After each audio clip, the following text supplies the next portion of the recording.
We have with us Miss Dani, who is the owner and advanced instructor at Studio Pole. She has been for the past 12 years. She is also the coach of our other two guests that we have coming up. She is the owner and founder of Hardcore Pole Dancing Championships, co-owner with sister Megan B of Blaq Apparel, and upcoming Hardcore Up and Coming in Melbourne.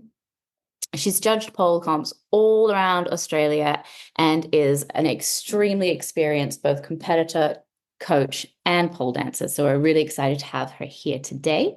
We also have the incredible Unni here with us today. She is the winner of Miss Pole Dance Australia 2024, Miss Pole Dance New South Wales 2024 first runner-up, the Hardcore Semi-Professional 2024 winner, Exotic Generation 2024 winner in floor work, and Exotic Generation 2022 floor work winner. So she has an amazing accolades in a very short amount of time. So we're super excited to hear what she has to say. We also have with us the incredible Kym Chia. Kym has a passion for learning new skills that pushes her physically and mentally. After 12 years of competitive gymnastics, she was looking for a new challenge and started pole dancing at Studio Pole in 2012. Her love of the sport has evolved since then, and for the first time became a winner in 2014 at the New South Wales Pole Championships as an amateur. Since then, she's been exploring different styles, placing in several different competitions, including New South Wales Pole Championships 2018 professional first place, Miss Pole Dance Australia New South Wales 2022 first place, and Miss Pole Dance Australia 2022 first place. Kym's journey has been one of constant evolution and learning, and she continues to step out of her comfort zone to bring something new to the stage with intent to inspire others.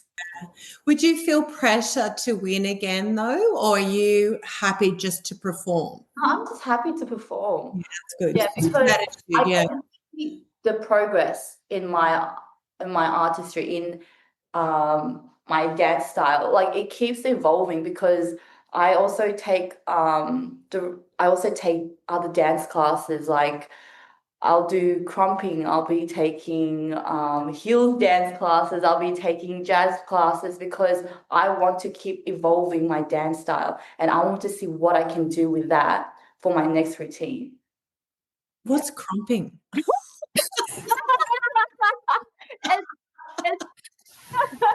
You're laughing, Felix, but do you know what it is? I know what it is, but I can't give you information. That's hard.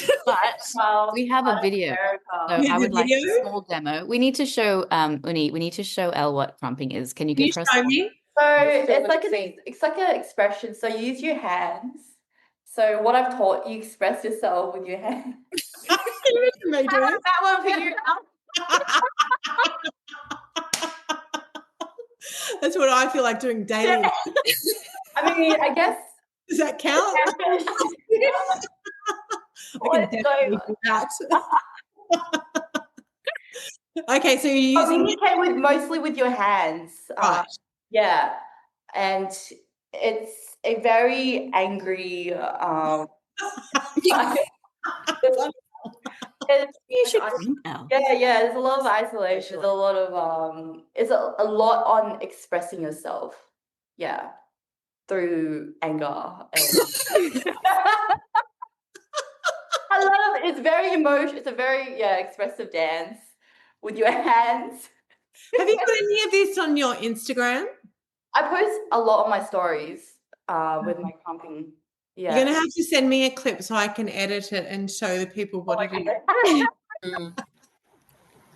And then I'll put Dani's little. I'm still a baby. I just started. So I started like 2 months ago. So I win the national title in a year. So she's a professional at this stage. So I just like to explore. She's already won. Yeah, I just like to explore different dance styles, and I'm always excited. Like, what can I do with these skills? Yeah, so I just love to evolve my style, and show it to the world.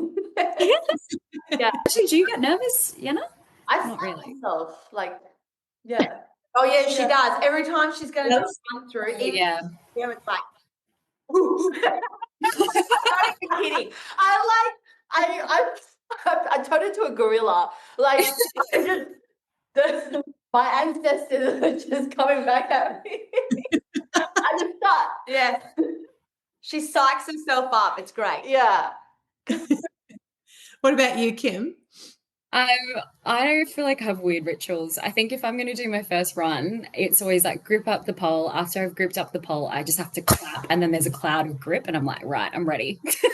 Oh, But yeah, that's just one of the rituals. Step into the cloud. Yes. What about Pat you wiping? myself. What about you wiping?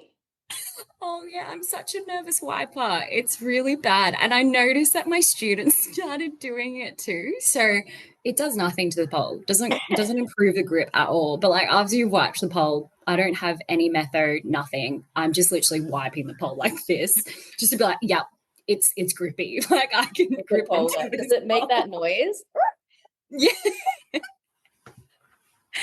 Oh, it's a bad habit. What about you, Dani? Because I mean, you haven't competed for a little while, but I'm pretty sure we all know that you were pretty big in competing for a long time. Yeah. Well, I'm definitely not coming back, that's for sure. Don't ask me to come back because I'm definitely not. Way too old now. The body's cooked, like too much. If I had any rituals, Yeah. not.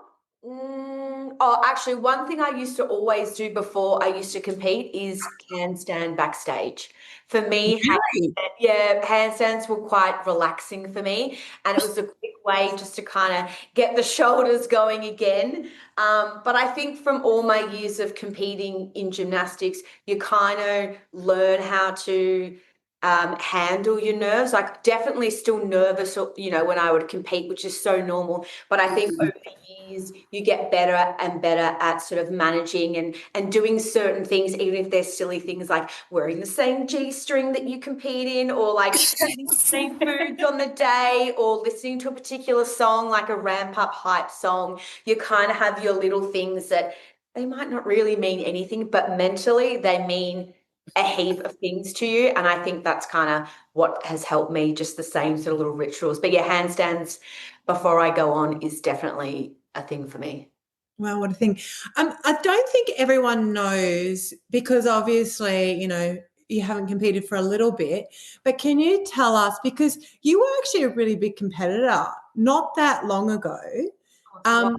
Yeah, you did a lot of competitions, and you did a lot of competitions at a really high level. And I think that obviously you competing in those competitions would have helped the girls that you're coaching. So can you just give us a little bit of a rundown of what you've done? Oh, well, okay. So I started a long time ago because I was originally from Melbourne and I moved to Sydney. And then when I moved to Sydney, I opened the studio and wanted to compete. So I actually competed at Pole Candy, like it was very, very old comp, like a long time ago. I did the Lion King. People might remember that. I got Sponsor's Choice and I was like, oh, wow, this is cool. I want to sort of keep doing this. And then, like I said, there wasn't really a lot. So then I landed straight into New South Wales Pole Champs and the APC stream. And I think I did battle a couple of times. I did New South Wales a few times. I did pole theatre a few times as well. And then I was kind of like, oh, maybe I should get on the Miss Pole stage, which I never thought I would do because I wasn't a dancer. I wasn't someone who poled in heels either.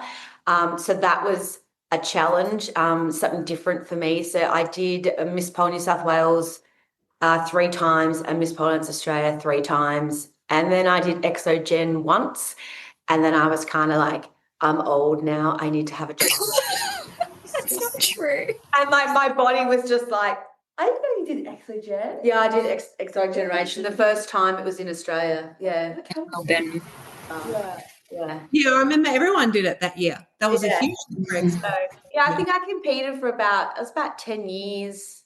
Yeah. I think. And it's a long time to compete for because there's essentially no break.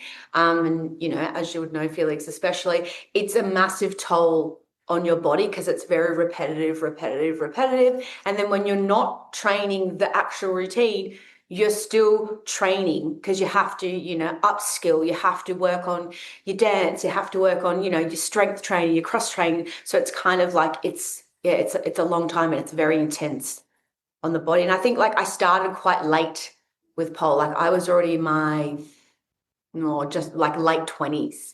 And by the time I was competing, I was in my 30s. So, I mean, these days they're all getting on stage at 18. It's like you've got ages to go still. Yeah, yeah. So what were the biggest titles you won?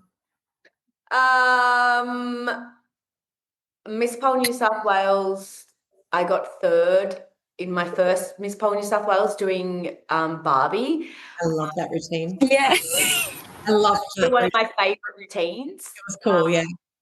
And then I got Sponsors Choice at Miss Pole Australia, I think, one year. And then I won Battle. I did doubles as well. I forgot about that. Yeah, I did doubles as well. So sometimes I would compete twice in one night. Yeah. That was intense. I can't really remember, to be honest. You won Battle nationally. Yeah. Yeah. Big deal. Yeah. And I placed. Alex's favourite. Pardon? It's my favorite.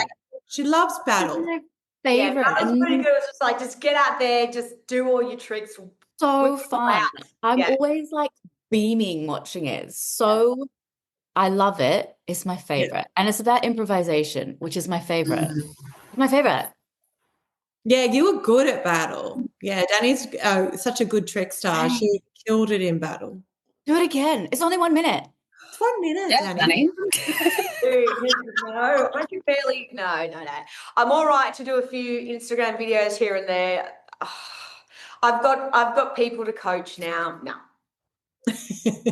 I made sure that I had babies late so that I could like finish competing, because like there was just no way that I could like be even better than that. Like this generation now, like there's no way I can compete with that. Like not a chance. They are next level, to be fair. This generation now coming through, a lot of them have, been dancing since they were 2 years old or gymnastics or doing both. So when they're coming in now, they're not coming in as never have done anything before. They're coming in looking for something to do once they've got to the end of whatever it was that when they were dancing when they were younger. They were like, I guess like Unni, she's like, now what do I do? And then you find pole. Same with Kim after gymnastics, And this is kind of, to learn as well. Like I think back in the day, so many years ago, there was not that, the pole was quite new. It still is quite new, but there's so much vocabulary now and there's so many great teachers and there's so much that you can learn in a short amount of time. Whereas back 20 years ago, it was like figuring out what you could and couldn't do on the pole. It was such a different use of time, more now there's like hundreds and thousands of different moves, transitions, flips, like so many different things with so many different body types. And yeah, I think there's like a lot of opportunity to progress a lot quicker as well. So you've got like the youth, the training and the time on your side to get really good really quickly. Yeah. I'd also just like to touch on, Dani, you're an entrepreneur within our industry, and I don't think everyone knows that. Can you just tell us a little bit about everything you do? Because it's not just coaching and it's not just owning a studio or competing, which are three big things in itself. You have a clothing line. What else is it? And obviously you run and own competitions. Can you tell us about that? So I've had the studio pole for, I feel like this will be 12 years. And then hardcore pole dancing championships, this will be 11 years. And then I co-own hardcore up and coming with my sister, Megan. This will be its second year. And then we also have the clothing line, Blaq Apparel, which I don't actually know how many years, but I'm going to say probably more than 5. That we co-own together as well. So yeah, and yeah, like I still teach at the studio. The only time I've had time off teaching was when I was very heavily pregnant. And then after I had my first child, I think I took 2 terms off and was back in it. Still teaching now. It's definitely a lot harder this time around, but we're getting there. But again, like even if I'm not teaching, I'm still running the studio and the back end of all the comps that I do, and just being there for the students, whether they want to compete or whatever that they want to do with their journeys. I'm still very heavily involved because even though I'm not on stage myself or doing that, I get so much love and joy out of, being there for them and still being a part of it all. Like I still love to judge so many comps, and I don't know, I just still love this industry so much. So I just want to keep being a part of it. And I guess, yeah, I've just kind of grown with it as the industry's grown. I've grown too. So yeah. Yeah. I will say something about your teaching. Obviously, you all know that, well, not all of you, maybe Unni doesn't know, that I own the Australian Pole Expo. And we do a survey every year after the Australian Pole Expo to see the instructors and if the students like them. And I've had, obviously, Dani a couple of times there. And you have had some of the best feedback I've truly ever received. And that was like quite an eye opener for me because obviously you're good. We know that you're producing really good talent out there.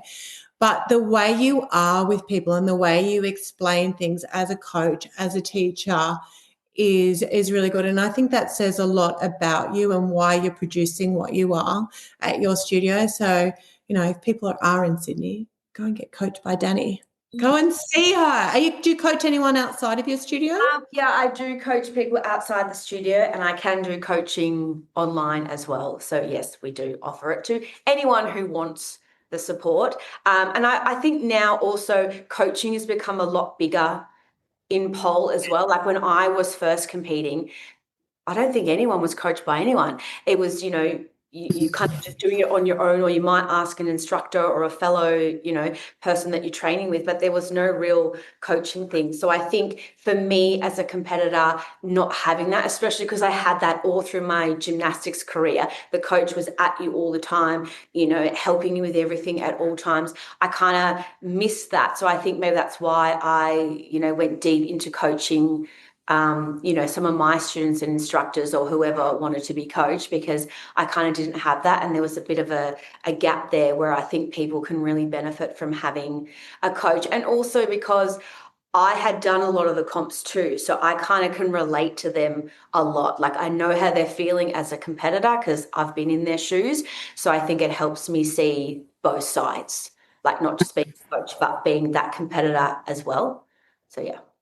No, I think it's good perspective to be able to have because not everyone does. I would actually like to ask you about your clothing line, how you got into that, how you created it, where did you go, what did you do, why did you do it?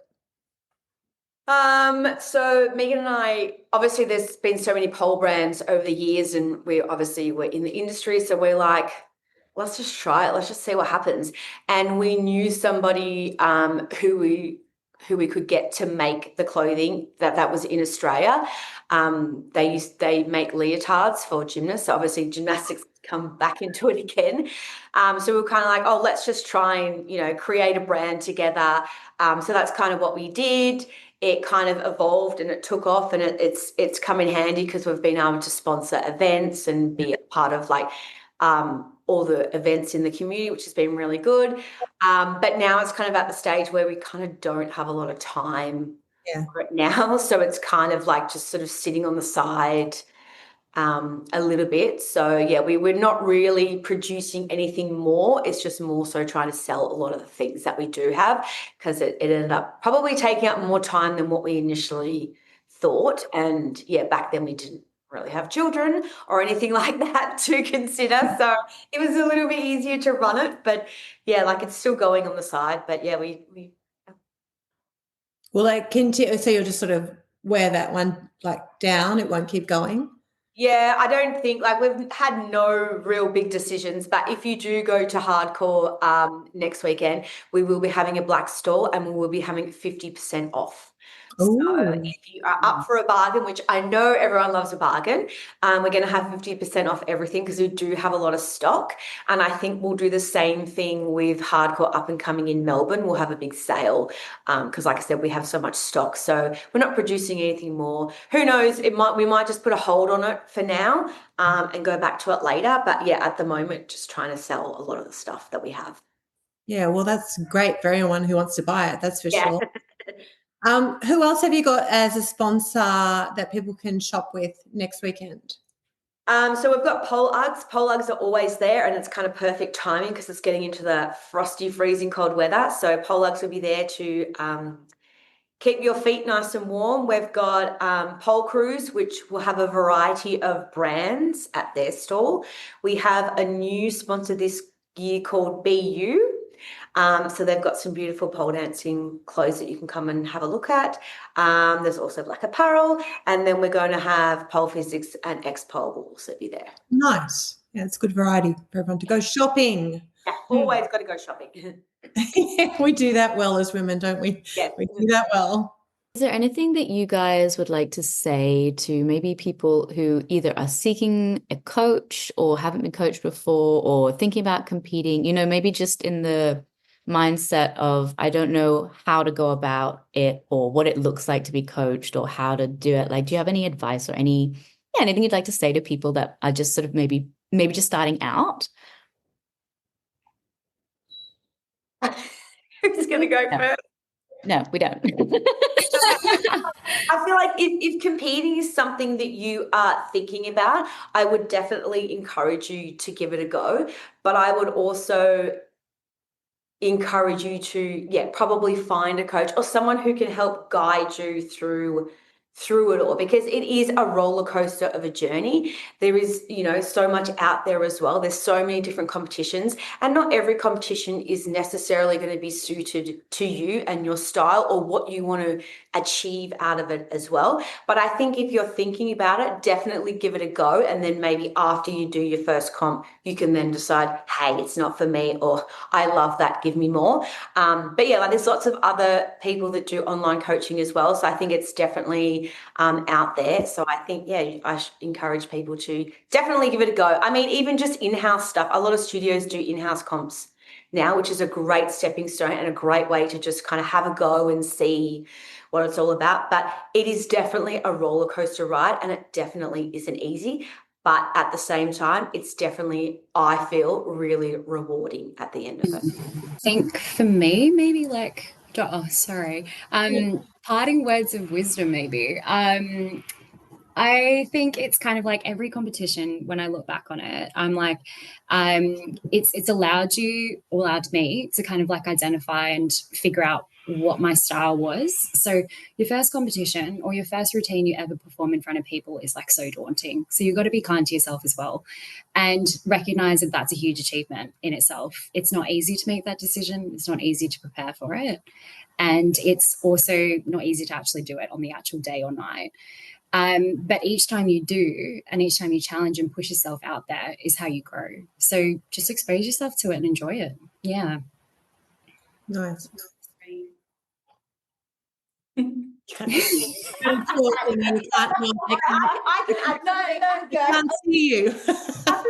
You have to start somewhere. Yeah. You're like, your first comp routine is not going to be perfect. Like my first pole comp was at Podium Goddess. Like, I fell out of it. I only had 2 tricks, but I had so much fun, and I was just excited about how I can make it better, how I can plan my training better.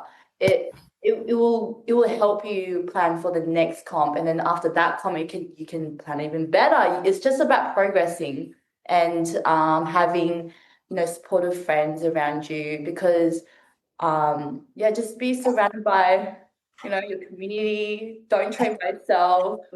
Nah, don't do that. That's true though. Actually, when you are comp prepping, so say if you've got a group, like say when Yana was comp prepping and I was comp prepping too, it is the best. You were just like there training together and like encouraging each other, watching each other achieve things that you just never thought you could. And then having that support is really, really nice as well. Can we just backtrack a second? Your very first comp you fell out of and you had 2 tricks. Did anyone not hear that? What were the 2 tricks, please? And which ones did you fall out of? And Allegra. And what? Is it Allegra? I don't know. I can't even remember it. Allegra. Yeah, extended Allegra. Extended Allegra. And a Jade split. That was it. That was it. Vienna's Allegra is like twisted around the pole. Like, Yeah. it does not look Yeah. like an Allegra. And you fell out of what? Because I was meant to do 3 tricks, but I fell out of the cocoon. So I only had That's yeah. right. I'm pretty sure you had dry slip because you didn't even really know much about sleep then So either. the thing is, I actually use the grip knight. Yeah. Yeah, I put it all over my body. I didn't know. So I was like, okay, like if I can grip it with my hand, maybe I can grip it with my, with my body by applying it all over my body. But no, I just kept slipping. Now. Yeah, my body was so dry. I remember this now, and I was like, oh God, she's got dry slip. This is going to be awful. But slipping out of it, but I had so much fun. I'm surprised you did it again if you fell in your first. Did you actually fall? Or No, like I slipped out of it, and I was like, no, I have to go back into like a sitting position. Yeah. Yeah. We need to can you It and was a Celia. good, You are it was a too good recovery. amazing. Like I bounced back out of I it. love it. What's like when the shoe broke at this? Yeah. Like you just have to I just had to recover. keep going. Yeah.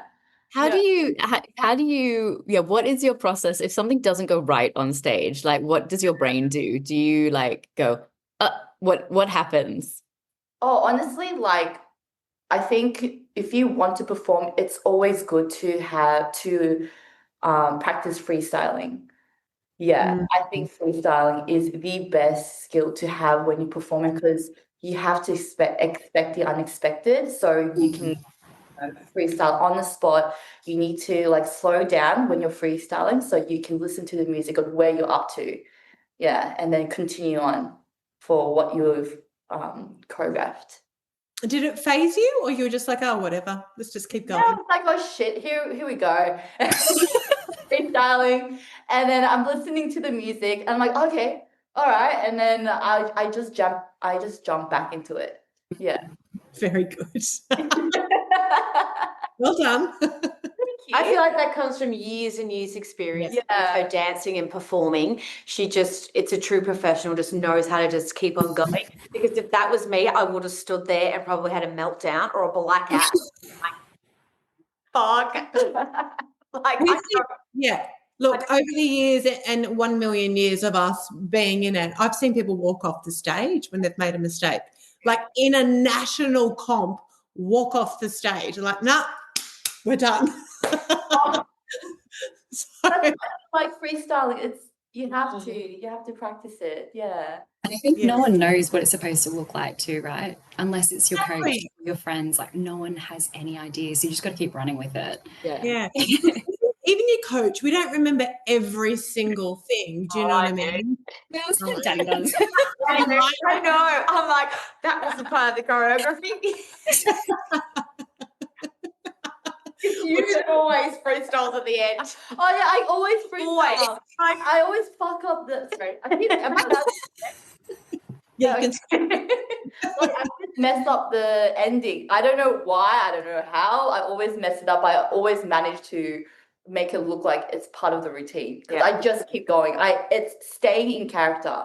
Like if you break out of character, you can see it. From your, like the face is Straight away. Yeah, so you have to stay in character here, take your time, and then just go for it. I reckon you freestyle the end of every routine. Yeah, I do. Really? I do, yeah. Have you got a plan though, and then you change it, or what happens? Because I actually don't complete my routine when I perform. I just Majority of it's done. Not my advice either. Have completed routines, everybody. Don't have Yenna's advice. It's because I'm very confident in myself. Like with my freestyle, I'm very confident in what I am capable of. So that's why it's never complete. I just Give it. Yeah. Very good. Felix is the same. She freestyles like most of her routines. Yeah. I just couldn't. I would crumble. Just crumble. I mean, as long as you have the structure of it. Like, Yeah. I don't know the music, the big bits, the small bits. about this. Yeah. Kim, could you freestyle? I could freestyle maybe 4 counts. That's the max. It's like, right, so I'm just trying to get here, and then this is roughly where that's it. Maybe just the end position. That's it. Yeah. But I think maybe it's also come with dance. Like you two are like have danced your entire life, where gymnastics is very different. You know, when you're competing in gymnastics, like you got to have it exactly down, and you will train that, you know, one flip or whatever 1,000 times. Whereas dancing, it's sort of a little bit more fluid, you know. And there's so many more things that you do with dance. So you've got a lot of probably choreo in your brains that you can just pull out at any time. So true. Yeah. Okay. Good chat. All right. I was like, no, it's so true. It is true, because I can get up and do like a combo straight off the bat, like freestyle a combo. Make me freestyle a dance. No. Yeah. No. You know, it's so funny when you say that, Dani. I remember one time, and I don't know why this just pops into my head, but with dance, I remember Dani can do, and I'll pop some stuff up that she can do because she can do some insane shit, but you could never do a head roll on the pole. No, I can't. Yes, Still that's can't. right. Still no? It's because I have to head roll that way when I spin climb, and I That's can't head roll that way. I can only head roll that way. You have to spin the other way then. Yeah, you No, can't head that roll doesn't into work the for me spin. either. If you head roll into the pole, feel like you're going to hit the pole with your head. So it doesn't work. So then you pull your head up. So you've got to head roll outside of the pole. Yeah. So I had to do it in my head. yeah, it's Like, always been a bit of a struggle for good old dance side, but we got there when I did Miss Pole. It definitely developed a bit, but it's always been probably my weakness. Well, you've done very well if that's your weakness. You've done very well. All right. Should we wrap it up? No one wants to say anything else? No, you're good? Okay. Go for it, Felix. Oh, I wrote a little thing down, but I don't know where it is. All right, we'll freestyle. All right, guys, thank you so much for spending the time to talk with us. We had so many wonderful insights there to the process and the coaching and the competing and some really touching personal insights as well. So thank you so much for sharing all of those with us. I think it's going to be really valuable for anybody listening. We can't wait to see hardcore in life, real life with our loud voices. And we wish you all the best of luck for next week. And also, guys, thank you so much. We wish you all the best in whatever is happening next for you. Make sure that you keep on twirling, keep on obsessing, and keep on climbing, because we will be back with more for you next time. Thanks, guys. Thank you. That was great. Thanks for having us.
Thanks for listening to part 2 of our chat with Miss Dani, Unni and Kim. Stay tuned for next week when we release part 3.